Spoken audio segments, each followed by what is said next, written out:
როდესაც ადამიანი წარმოიდგენს სასურველს, ის უკვე იწყებს შექმნას უხილავ დონეზე. როდესაც ადამიანი წარმოიდგენს იმას, რაც სურს, ეს სურვილი ჯერ კიდევ ხილულ სამყაროში არ ჩანს, მაგრამ უკვე იწყებს არსებობას შინაგან ენერგეტიკულ დონეზე.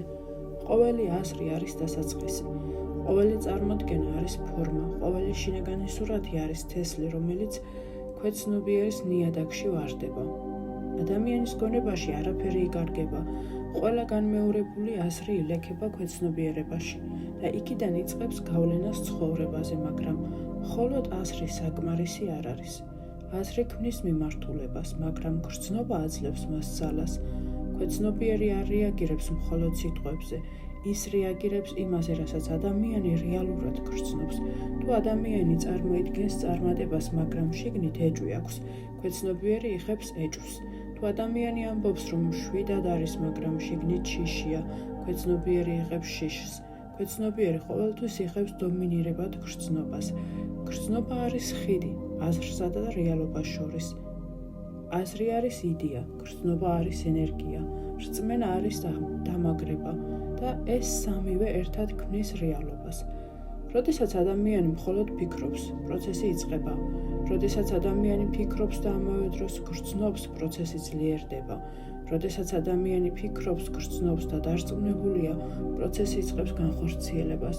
გრძნობა არის ის ძალა, რომელსაც აზრი გადახავს ქვეცნობიერის სიღრმეში და რაც ქვეცნობიერში ჩაიწერა, ის ადრე თუ გვიან გამოჩნდება გამოცდილებების, მოვლენების და გარემოებების სახით. რატომ არ ხდება სურვილი მაშინვე? ბევრი ადამიანი წარმოიდგენს სასურველს, მაგრამ ვერ ხედავს შედეგს. ამის მიზეზი ხშირად ის არის, რომ აზრი ერთია, გრძნობა სხვა. ადამიანს შეიძლება სურდეს წარმატება, მაგრამ შიგნით გრძნობს, რომ არ შეუძლია. შეიძლება სურდეს სიყვარული, მაგრამ შიგნით ეშინია. შეიძლება სურდეს სიმშვიდე, მაგრამ მუდმივად ფიქრობს პრობლემებზე.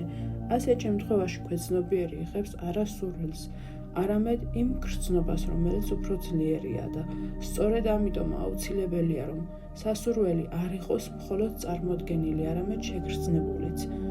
როდესაც ადამიანი გრძნობს, თითქოს სურვილი უკვე შესრულებულია. როდესაც ადამიანი წარმოიდგენს სასურველს და ამავე დროს გრძნობს, თითქოს ეს უკვე მოხდა. ქვეცნობიერი ამას იღებს როგორც რეალურ მდგომარეობას. გონება იწყებს ახალ პროგრამას. ქცევა იცვლება, რეაქციები იცვლება, არჩევანი იცვლება და ნელ-ნელა გარემოც იწყებს შეცვლას. ეს არ არის ჯადოქრობა, ეს არის შინაგანი მდგომარეობის გავლენა რეალობაზე. ადამიანი ყოველთვის ცხოვრობს იმ მდგომარეობაში, რომელსაც ყველაზე ხშირად გრძნობს, საბოლოო აზრი. წარმოსახვა ქმნის სურათს, რწმენა აძლიერებს მას, მაგრამ გრძნობა აწოცხლებს.